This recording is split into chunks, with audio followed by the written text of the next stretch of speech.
Hi friends, ఇవ్వండి. ఇవి వచ్చేసి నాటుకోళ్ళు అండి. చూసుకోండి ఫ్రెండ్స్, అన్నీ కూడా మంచి హెల్తీగా ఉంటాయి. అన్నిటికీ అన్ని వ్యాక్సిన్స్ కంప్లీట్ అవుతాయి. కంప్లీట్ అయిన తర్వాతే పిల్లలు అనేది బయటికి ఇస్తారు.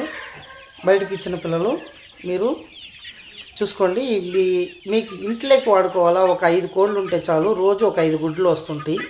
ప్రతిరోజు ఇంట్లో మాకు ఇంట్లో పిల్లకాయలకి మంచి హెల్తీ ఫుడ్ ఇవ్వాలనుకునే వాళ్ళు నాటుకోడి గుడ్లు అయితే హెల్తీ ఫుడ్ అంటారు కదా ఫ్రెండ్స్.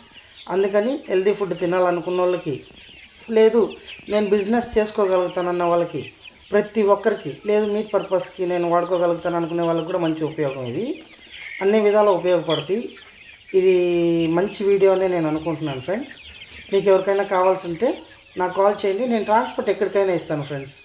ఈ పిల్లలు ఒక్కొక్క పిల్ల వచ్చేసి 200తో ఇస్తాను ఫ్రెండ్స్. ఇవి ట్రాన్స్పోర్ట్ ఎక్కడికైనా పంపిస్తాను. ఆ ట్రాన్స్పోర్ట్కి ఖర్చు మీరు పెట్టుకోవాలి, ఓకేనా? ప్రతిరోజు ఒక గుడ్డు అనేది వస్తూ ఉంటుంది. మీరు ఎన్ని పిల్లలు తీసేసుకుంటే అన్ని గుడ్లు అనేవి మీకు వస్తూ ఉంటాయి. ఆ గుడ్లు మీరు ఏ విధంగా కావాలన్నా ఉపయోగించుకోవచ్చు. ఇట్లా ఇంట్లోకైనా వాడుకోవచ్చు, ఇట్లా సేల్ పర్పస్కైనా వాడుకోవచ్చు, లేదంటే మీరు మీట్ పర్పస్కైనా వాడుకోవచ్చు. ఎట్లయినా వాడుకోవచ్చు ఫ్రెండ్స్. మీరు ఏ విధంగా అయినా చేసుకోవచ్చు. బిజినెస్ విధంగా అయినా చేసుకోవచ్చు, లేదు మేము డైలీగా హెల్దీ ఫుడ్ కావాలా, హెల్దీ ఫుడ్ తినాలనుకున్నా అట్లయినా ఉపయోగించుకోవచ్చు. అంటే మన కళ్ళ ముందరే పెరుగుతాయి. మనమే ఎవ్రీడే మన ఇంట్లోనే గుడ్లు ప్రొడక్ట్ చేసుకోవచ్చు కదా ఫ్రెండ్స్. అందుకని నా నెంబర్ కాల్ చేయండి.